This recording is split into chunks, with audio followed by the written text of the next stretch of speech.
El día de hoy vamos a resolver el problema 1487 del libro Termodinámica de Sengel, la octava edición. Esto lo vamos a hacer mediante el programa IS.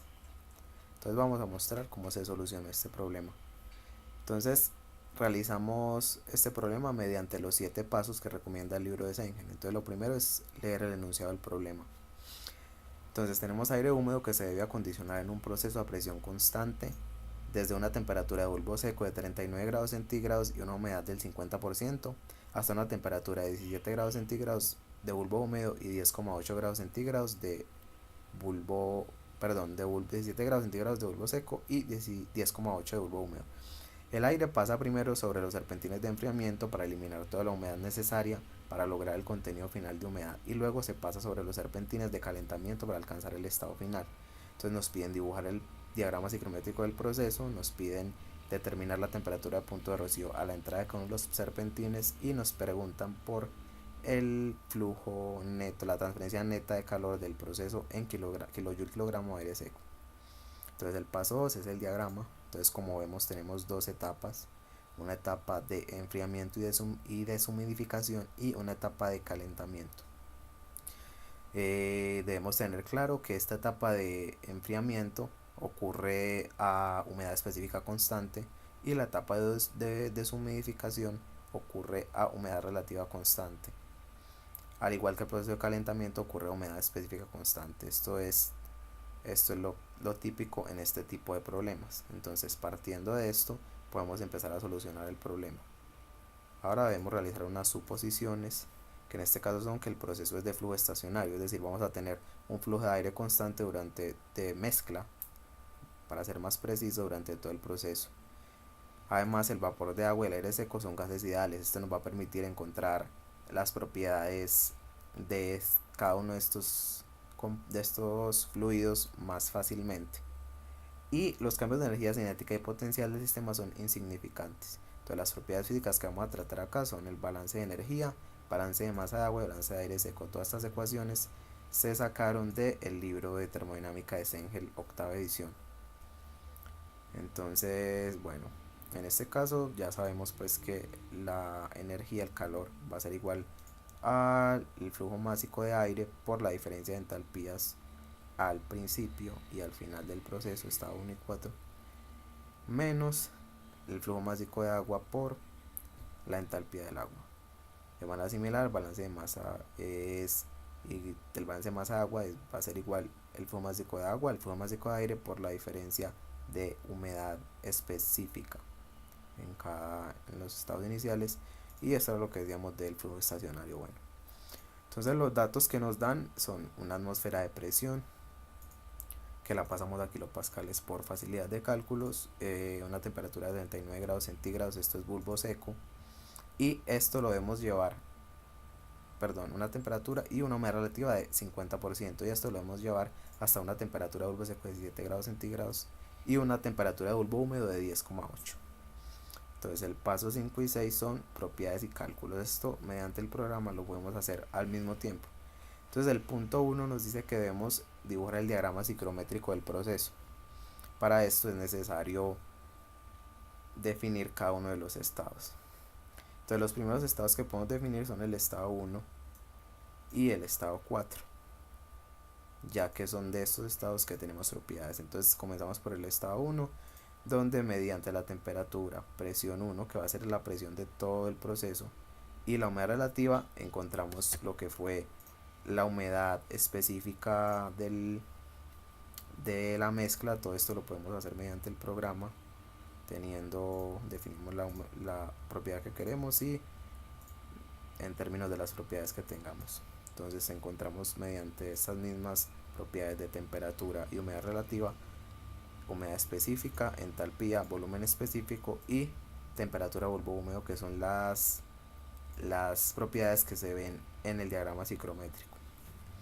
Entonces similar para el estado 2 tenemos temperatura de bulbo seco y temperatura de bulbo húmedo. La presión es la misma en todo el sistema, entonces podemos encontrar humedad específica, entalpía, volumen y humedad relativa. Entonces ahora, los estados intermedios son el estado 2 y 3. Entonces del estado 1 al estado 2 ocurre el proceso de enfriamiento. En este caso, entonces vamos a tener omega constante y omega, o sea, humedad específica en 2 va a ser igual a humedad específica en 1. La temperatura en 2 debe ser claramente la del punto de rocío en 1. Esto debido a que el proceso de enfriamiento llega hasta el punto donde la temperatura de rocío, donde, donde se alcanza la temperatura de rocío.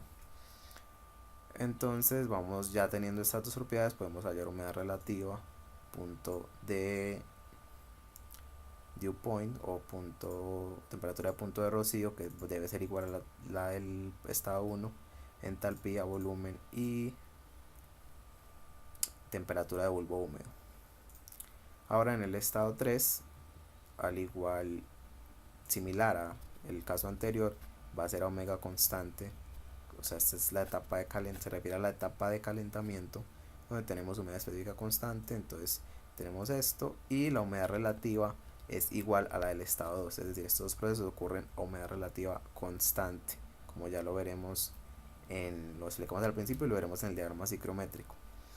Y teniendo estas propiedades podemos hallar el punto dew point o punto de rocío, la entalpía del volumen y la temperatura de bulbo húmedo. Ahora, esta entalpía la hallamos de esta manera para poder realizar los cálculos al final. Entonces ahora lo explicamos más adelante. Por ahora vamos a mostrar que ya definidos los estados podemos tener el diagrama ciclométrico, y aquí nos muestra exactamente cómo ocurre el proceso. Partimos de 39 grados centígrados, que nos dan casi, pues aproximadamente 39 grados centígrados, que nos da el proceso, y una humedad relativa del 50%. Luego realizamos un enfriamiento hasta alcanzar la temperatura de rocío. Esta línea que se ve aquí roja en realidad es esta línea negra, es decir, esto ocurre a humedad relativa constante. Entonces, humedad relativa constante hasta llegar al punto 3. En este punto realizamos un calentamiento y vamos a tener una temperatura de 17 grados centígrados de bulbo seco y 10,8 grados centígrados de bulbo húmedo. Entonces vemos que el proceso está correctamente definido y se muestra mediante el diagrama ciclométrico. Ahora el punto 2, nos pedían calcular el punto de rocío tanto a la entrada del serpentín de enfriamiento como el de calentamiento. En este caso es el 3, pero vamos a ver que en 3 y en 4 vamos a tener el mismo punto de rocío.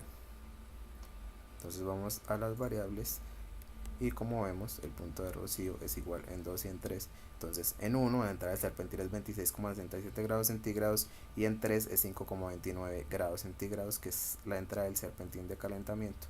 Y finalmente, para los cálculos de balance de energía, entonces utilizamos el balance de energía y el balance de masa, pero necesitamos esta entalpía W. Entonces esta entalpía W es la entalpía del agua que se condensa en esta etapa, que va a ser la etapa final de la etapa 2, inicio de la etapa 3. Entonces para definir esta entalpía, hallamos la entalpía en 3 mediante la calidad. Entonces hallamos ya en este caso no para mezcla sino para agua, teniendo en cuenta la temperatura en 3 y la calidad, que es igual a 0 porque es agua líquida. Entonces aquí definimos HW, que es la entalpía del agua, igual a la entalpía en 3, y ya mediante esto podemos realizar el cálculo y vamos a encontrar que el calor es igual a 65,03 kJ/kg. Y en este caso, para tener las unidades que nos pedían, dividimos el calor sobre el flujo másico de aire, para que así obtuviéramos pues las unidades que nos estaban pidiendo, que en este caso eran kJ/kg de aire. Y eso es todo.